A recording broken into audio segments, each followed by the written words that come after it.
So before I go and fit this in the car and obviously take you through the video of that, let me just go through what you actually get in the pack. So you get I think it's a mini USB connector to a normal USB connector, which obviously connects to this.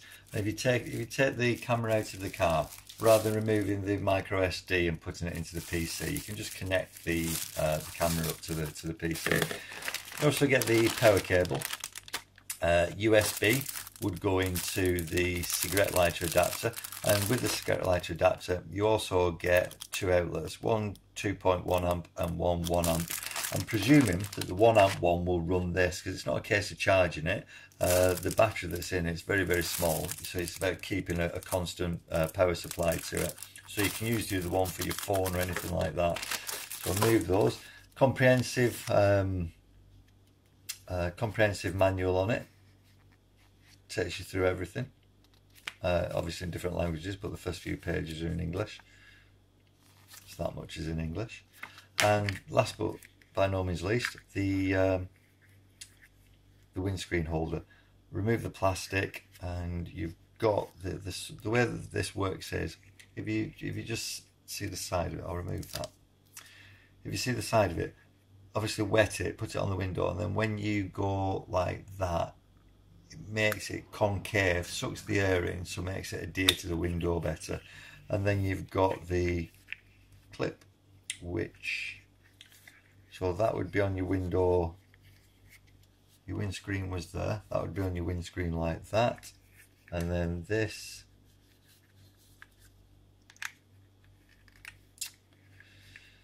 and I can get it, this clips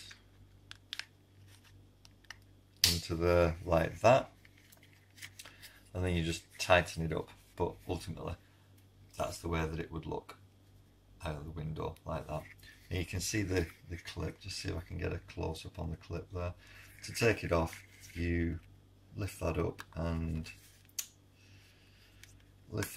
pull it forward, and it removes. And again, to put it back, you just click it into place like that.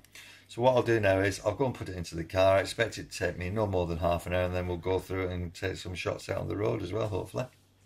Alright, so here we have it all fitted. As you can see, cable goes up and around and down, and then here somewhere, and then all the way back to there. So let's get it turned on. I'll just put the ignition on. There we go. Right, now obviously I can't drive and video this, so what I'm going to do is I'm just quickly going to run through a few things, and then I'll take the card out and we'll have a look at some of the video on the PC. But really straightforward to fit. As I said, it's probably taken me about 15 minutes just to run the wire.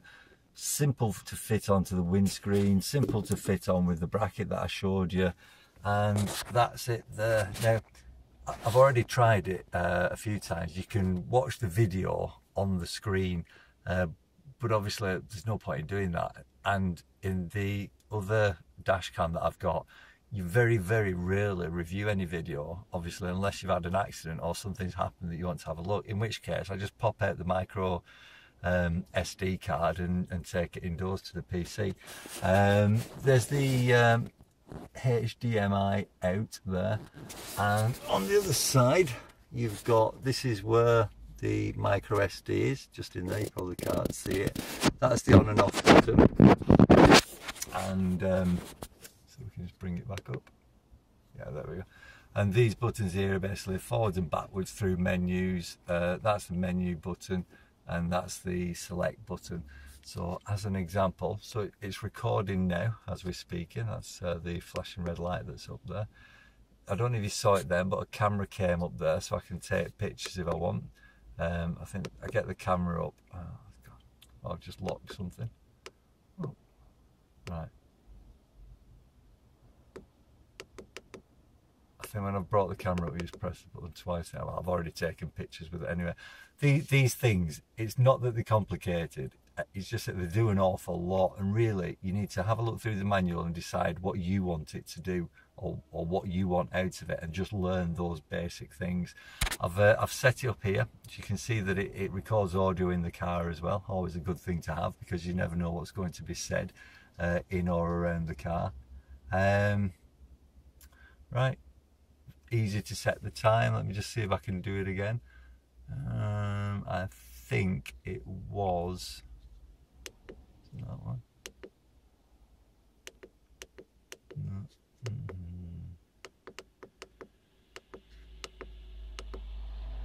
No, it really is. It's something. Oh, by the way, yeah, you can zoom in like that. But again, why you'd want to, I don't really know. So I'll go through more detail in the actual write-up. But when all said and done, for quite a small amount of money, you're getting a good screen. You're getting it to do quite a few things. Recording audio in the car. It obviously loops over anything that you don't want it to keep. In other words, you're not continually putting new memory in it. It's just using the memory that you've got. Or you can retain memory either through the automatic method, where if it feels a sudden jolt, it locks that into the memory because it thinks you've had an accident, or you can press a key and lock it in. So lots and lots of things that you can do with it. Have a read of the write-up, and I'll also put some video onto here, hopefully. Right, so I've taken the micro SD card out. I've put it into a converter very similar to that chappy, and it's now in the PC, and I'm looking at a file. So I've just been to pick my son up from school, and I'm going to start it. You can see, pull out of the drive. And this is why these are so useful, because something's just happened down the road. Now, as you come around the corner, you see a car on the right hand side that I flashed to let out, but you see a set of temporary traffic lights just there. Now you can see that they're on green. Yeah, I let this car out, and just as I start to go through, so it's too late to do anything else, they change to amber. Now you hardly travel down here, and at the other side they must have turned to red, and the big white van must think, I'm going to get through there. And he just starts to pull out. Now, if that had been an accident, that would have proved that I didn't break any laws. I went through. There's no. If I'd have stopped when it turned to amber, then I'd have been in the middle of the road blocking it. So these dash cams are absolutely fantastic. You shouldn't be without them. They're great.